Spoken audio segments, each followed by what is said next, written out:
Hour number 3. We love Mondays on Prater and the Ballgame. And Prater, I don't know how it looks outside for all our 9-to-5ers headed home to watch some sports or whatever. We don't have access to the outside world in the rowpaint.com studio, right? I mean, you can't really look out anywhere and see where the weather is. I guess there's a tool you could use to find out, but like a front door. Yeah. Just poke your head out a window. It's the front door is like 4 feet from our desk. Or the back door. The back door. Yeah. Well, how is the weather out there? I don't know. Prater, we are kicking off. Our list starts today. Next 3 weeks, we're going to hook our listeners up with Boise State football talk in the form of the 15 most important players to this roster. We did the list before spring ball, our 15 most important players, and we said we're going to do another list after spring ball that begins today with number 15. Before we reveal, though, tell the listeners kind of how we come to this, just the entire process of this. We spent a lot of time on this thing today. Yeah, the 15-part series that started before spring camp focused on the most important players going into spring camp and how they can use spring camp to elevate their careers or rise their careers. It was kind of a combination of what have you done in the past for me lately and what can you do over these next 3 or 4 weeks in spring ball and kind of marry all that stuff together. Coming out of spring ball, and I'm not sure if it was intended to be this way, but in my opinion, and I think you, me, and Bob are a little bit different here, but in my opinion, it turned out to be post-spring, a little bit of that and a lot more of the 15 most important players on this roster, because now we're looking at a full-on season. We're not taking these names and attaching them to a spring camp and needing them to go off and perform to solidify their job or make themselves better on the pecking order or the seeding chart. Now it's the players that are going into season August 31st, 12 games, chasing CFP titles and doing whatever they can to get stuff done. So, as we put this together, it turned out to be a little bit more about the 15 most important players. But there's also some ramifications here. Like depth was a major factor for us. If you've got 2 good players behind you, are you that important? For example, and this is the kind of weird part, and we tracked, there's three people we booted off the list that were on the list: Caden Dudley, Breezy Dubar, and Shayla Depot. And there's 3 players that we put on the list: Irby, Dalmas, and James Ferguson Reynolds. And the quarterback situation was kind of funny. Not funny. It was kind of interesting. Malachi Nelson dropped 7 spots in our post-spring one. And Maddox Madsen, who didn't even participate in full-on drills during spring camp, rose 5 spots. They're closer together. They're attached right now, kind of back and forth. But if Maddox Madsen goes down, here comes Malachi Nelson to pick up the slack.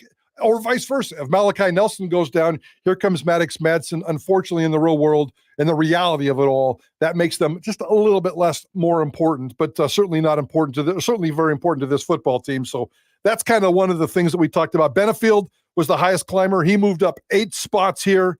We told you that some other players moved up and down. Cage Casey moved down 6 spots. He was the left tackle. Yep. He's kind of entrenched at left tackle, but he did move down 6 spots. When we get to each one of these guys over the next 15 days, we'll certainly explain the math and the science behind what we're thinking and go on from there. But we did come up with a number 15. I left number 15 off my list. I'll explain why here in a minute. You and Bob, rightfully so, talked me into putting him on the list. He's a local player. He's an important player. But I also kept thinking about one thing and one thing only. I think he's more of a luxury player, a hell of a luxury player than an important player. But those are just kind of words. We can go back and forth here, but he certainly deserves to be on this list. Yeah, I mean, think about it. When you guys hear us over the next 3 weeks with this list, and we'll get it all out to you when it's done so you can look at it and, and order and whatnot. But most important, not the best, not the most outstanding, not the fastest or strongest level. And absolutely, when you're looking at someone's important level to the team, you have to look at the depth in their room.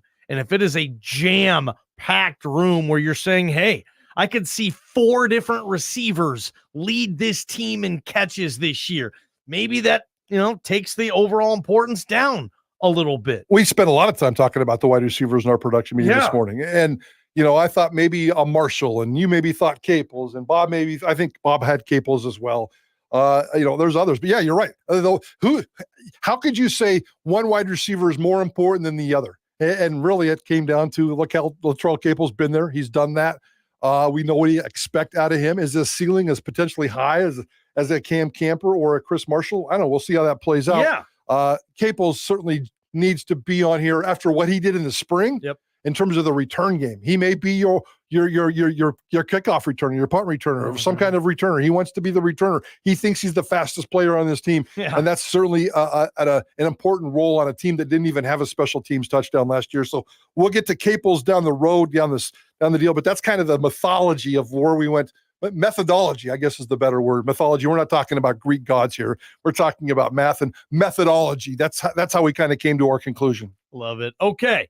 Number 15, kicking the door down on our top 15 most important Boise State Bronco football players following spring practice, Prater, is from Rocky Mountain High School, Jonah Dalmas. And the reason I fought for Jonah to be on this list is, gosh, yes, he is such a luxury. He is an important luxury. He is just knowing in your back pocket a comfort level that, you get it to a certain point on the field, and history will show you that this guy's going to be accurate at about 90%. Talking extra points, I'm even talking field goals. Yeah, he'll miss a field goal the first game of the year. It's what he always does. And then he'll hardly miss any the rest of the season, right, Prater? Like, you look at Jonah week 1, he hits at like 50% of his field goals. Every other week, he's like at 90%. But Jonah Dalmas, for me, luxury, a weapon, just a back pocket insurance policy, knowing if you can cross the other team's, 40, 35-yard line, you have a 90% chance that you're going to be able to put points on the board. And if they did not have Jonah on this team, they're working out a new kicker. Oh, the angst, keeping coaches up in the middle of the night. College kickers, Prater, and this town knows college kickers very well. They've lived with them. They've died with them. Jonah Dalmas, for me, number 15, his importance on this football team is his consistency. He's chasing an All-America possibility. He's chasing a college football Hall of Fame potential career on this. Jonah Dalmas, he's very well, as you know. Is there a more respected player in that building than our man Jonah? I don't know. This was an easy peasy for me. Jonah Dalmas had to make this list for me. We put him at 15 because then again, you guys, he is a kicker. Yeah, you could put him higher. And I feel bad that, I didn't even think he was kind of on my last 2 or 3 spots list. And how do I juggle him in there? Because I had some other players I was looking at. And sometimes you take greatness for granted. And none of us should ever take greatness for granted. Never take Tom Brady for granted. And I think the New England Patriots are figuring that out right now. And so many other examples in sports. And I'm guilty. I'm guilty of it this weekend. Of taking Jonah Dalmas for granted and saying, I don't really worry about him because when he goes out there, I'll go to the bathroom, for crying out loud, because you don't go to the bathroom when the kicker's about to kick a game-winning field goal and an extra point. Never. Because you know what? That's the worst, most painful part of sports is kickers, as you just pointed out.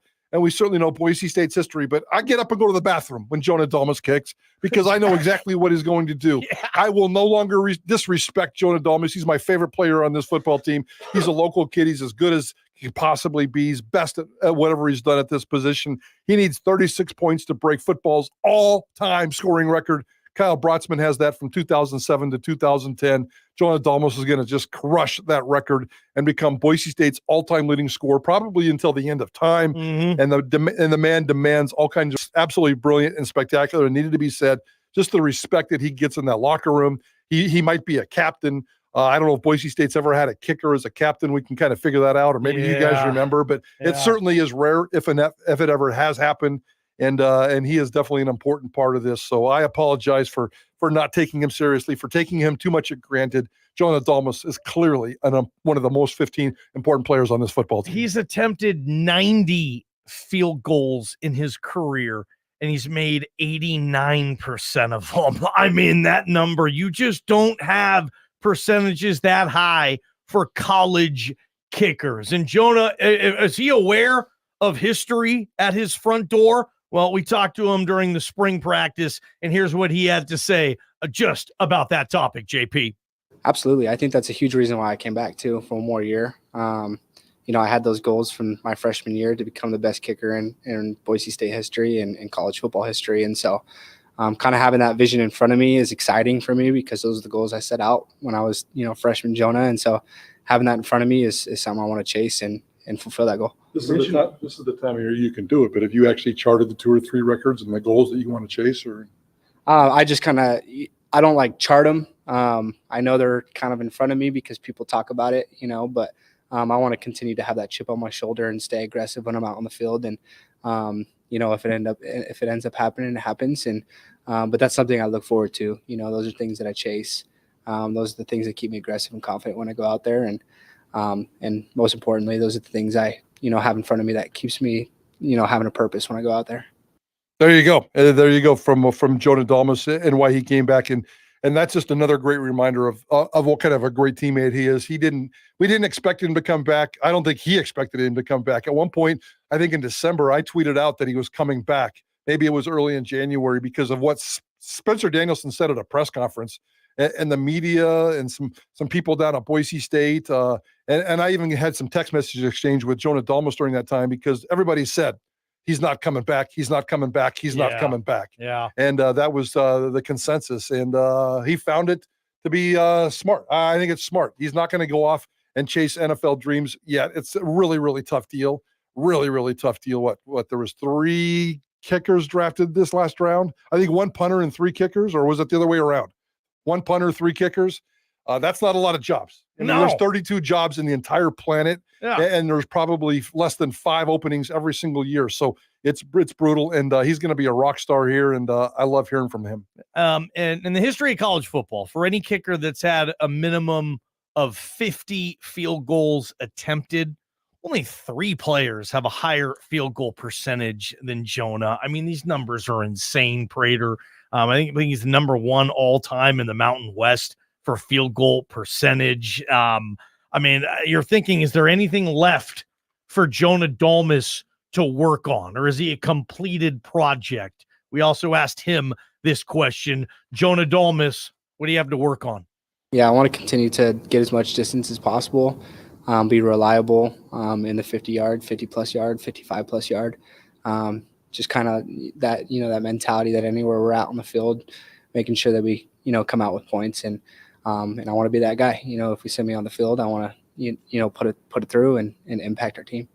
I mean, are we taking Jonah for granted, putting him at 15 out of 15? What do you guys think? We won't give you the rest of the list until we give everybody the rest of the list. But when you're driving in your car, Mr. Big Boise State fan, and you're thinking, okay, top 15 most important players on this roster, would it have been unfair to leave Jonah off the list completely simply because the position he plays? Is it unfair to put Jonah at 15 simply because the position he plays? Share your thoughts on the Cloverdale Plumbing text line. But yeah, distance, Prater, that's the one thing in Jonah's game. Feels like kickers, you need to be able to hit the 60-yarder now.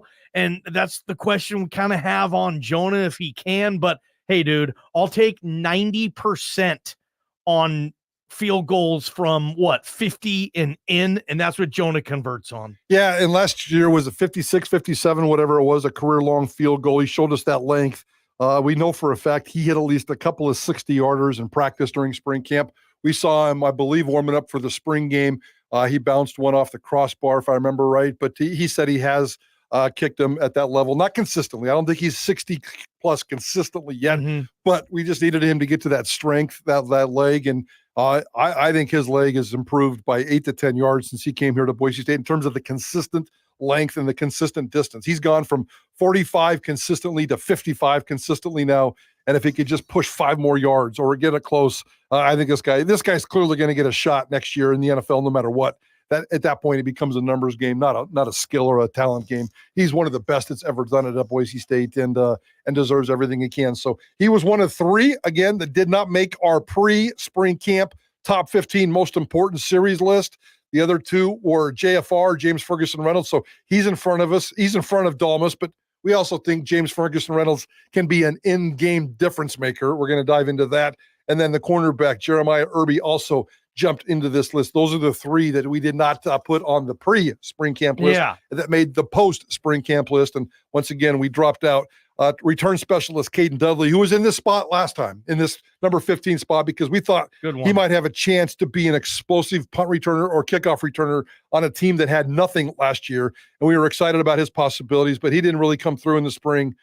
Breezy Dubar, he's still very important, and he was one of my honorable mention guys. I think all three of us, he was, but just didn't make it. And then Shea Oladipo, to me, the starting nickel, was the one guy that got left off this list this year. But tomorrow, number 14, we'll leave you wondering who it might be. Yeah, and Shea Oladipo didn't play in the spring. You could maybe look at that. And we said in our previous list, we said we're not putting Jonah and JFR on there just because they're kickers and punters. We weren't going to put them on there. And we said, hey, we'll include them in the post spring edition one. But yeah, some pretty big names we had to take off that list of honorable mention, Prater.